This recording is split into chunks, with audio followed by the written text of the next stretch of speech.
Extra Mini Stories 3 PDF. Adapted and modified by Kulwant Singh Sandhu. 1. Tansen. You may have heard the name of Tansen, the greatest musician our country has produced. A singer called Mukundan Misra and his wife lived in Behat near Gwalior. Tansen was their only child. It is said that he was a naughty child. Often, he ran away to play in the forest, and soon learned to imitate perfectly the calls of birds and animals. You may have heard the name of Tansen, the greatest musician our country has produced. A singer called Mukundan Misra and his wife lived in Behat near Gwalior. Tansen was their only child. It is said that he was a naughty child.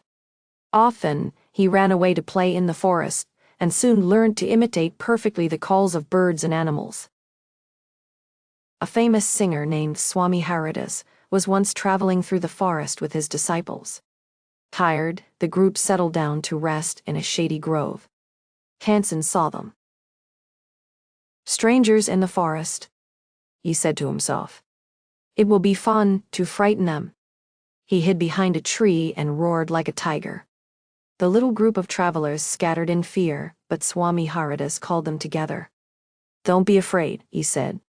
"Tigers are not always dangerous. Let us look for this one." Suddenly, one of his men saw a small boy hiding behind a tree.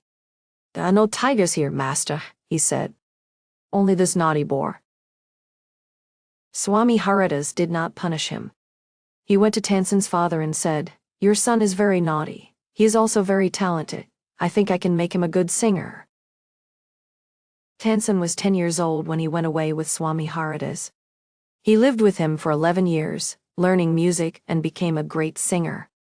At about this time, his parents died. Mukundan Misra's dying wish was that Tansen should visit Muhammad Ghaus of Gwalior. Muhammad Ghaus was a holy man. Mukundan Misra had long been devoted to him and often visited him. While living in Gwalior with Muhammad Ghaus, Tansen was often taken to the court of Rani Mrignani, who was a great musician herself. There he met and married one of the ladies of the court. Her name was Hosseini. Hosseini also became Swami Haridas's disciple. Tansen and Hosseini had 5 children who were all very musical. Tansen had, by this time, become very famous. Sometimes he sang before Emperor Akbar, who was so impressed by him that he insisted Tansen should join his court. Tansen went to Akbar's court in 1556 and soon became a great favorite of the emperor. Akbar would call upon Tansen to sing at any time during the day or night. Quite often he would just walk into Tansen's house to hear him practice. He also gave him many presents.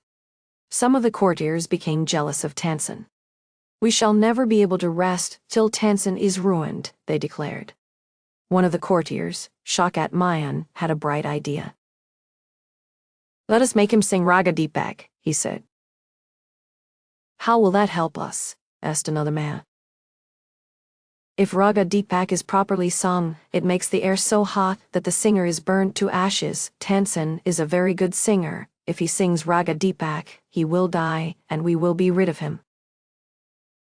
Shaukat Mian went to Akbar and said, "We don't think Tansen is a great singer. Let us test him. Tell him to sing Raga Deepak. Only the greatest singers can sing it properly."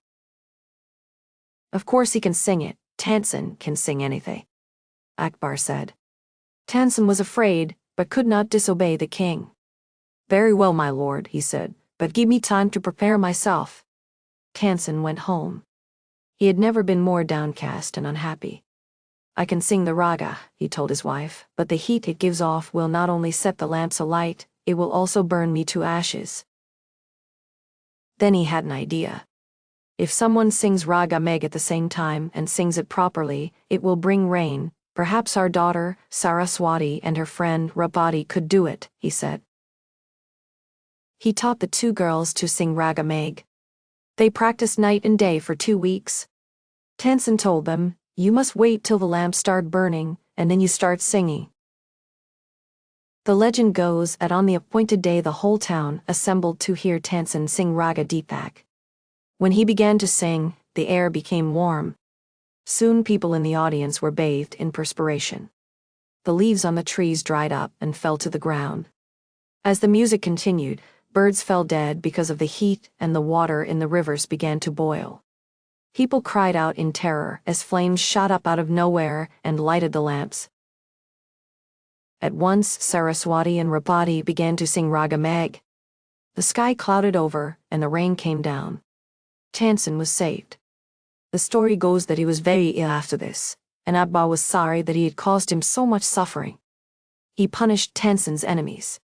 When Tansen got well, the entire city rejoiced. Tansen remained Akbar's court singer till 1585 when he died.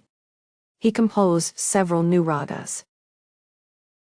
Tansen's tomb is in Gwalior. It is a place of pilgrimage for musicians.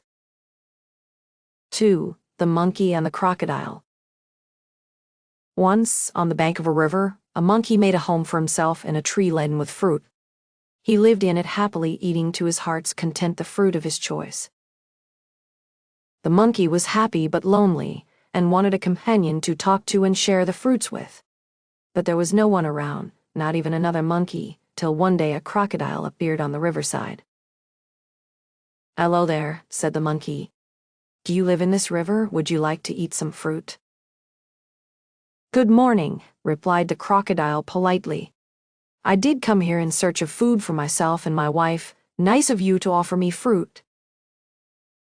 The monkey plucked some from the nearest branch and threw them down. The crocodile found them delicious. "Thanks," he said. "May I have some on my next visit?" "Certainly, as many as you like, and some for your wife too," said the monkey. "Do come again, I'm rather lonely here." The crocodile visited the monkey regularly and ate the fruits which his host threw down. He took some home for his wife. The monkey and the crocodile were now the best of friends. They talked and were never tired of talking. They talked about birds and animals, about the villages nearby, and the difficulties villagers faced in raising good crops for lack of rain. One day, the crocodile stayed with the monkey longer than usual. His wife was annoyed waiting managing the little crocodiles that had just been hatched. She said, "Who is this friend of yours you are so fond of?" "Oh, he is a very nice monkey," he replied. "He lives on a fruit tree, he sends fruits for you every day. You don't expect me to climb trees, do you?"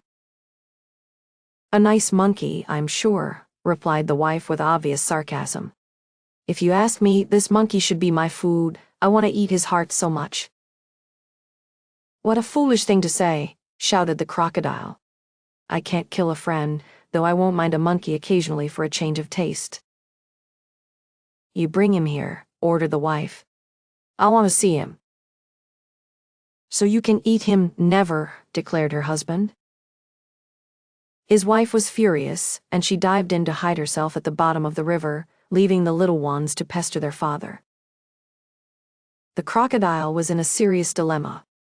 He loved his wife, and was very fond of his friend too. Finally, he decided to be on the side of his wife. She was his life partner after all. "I know it's a sin to betray a friend, but I have no choice," he said to himself. "I'll invite the monkey home and hope for the best." "My wife wants you over for a meal, dear friend," said the crocodile when he visited the monkey next. "You must come home with me today." "With pleasure," said the monkey. "I'm no swimmer, but can ride on your back." And they set out. In the middle of the river, where the current was the strongest, the crocodile could no longer hide his intention. "Sorry, my friend," he said hesitatingly, "but I have to go under water now. I've brought you here to kill you. My wife cannot survive without eating your heart. Goodbye." The monkey was scared and distressed. But he was sensible and clever like all monkeys. He kept a cool head. Calmly he said, "I'd do anything for you and your family. You are my only friend, after all. What is a monkey's heart compared with the life of a crocodile's wife? But how foolish could you be? Why didn't you tell me before? I'd have brought my heart along." "But where is your heart?" asked the crocodile innocently. "I thought you carried it all the time." "Of course not, it's there on the tree. Let's swim back at once and get it. Your wife must be waiting," replied the monkey, gaining confidence. "Oh dear, what a mistake," hissed the crocodile. They laughed loudly as the crocodile took a full turn to reach the tree. On the riverbank, the monkey jumped onto the tree and heaved a deep sigh of relief. He plucked a fruit or two from the nearest branch, and throwing them down said, "Let your wife have some fruit, rather than my heart. Fresh fruits are good for mind and body. Goodbye, friend, and if you don't mind, we won't meet again." The crocodile, sadder and wiser, shed a few tears which were genuine and turned back to go home. He was in a hurry to tell his wife a thing or two.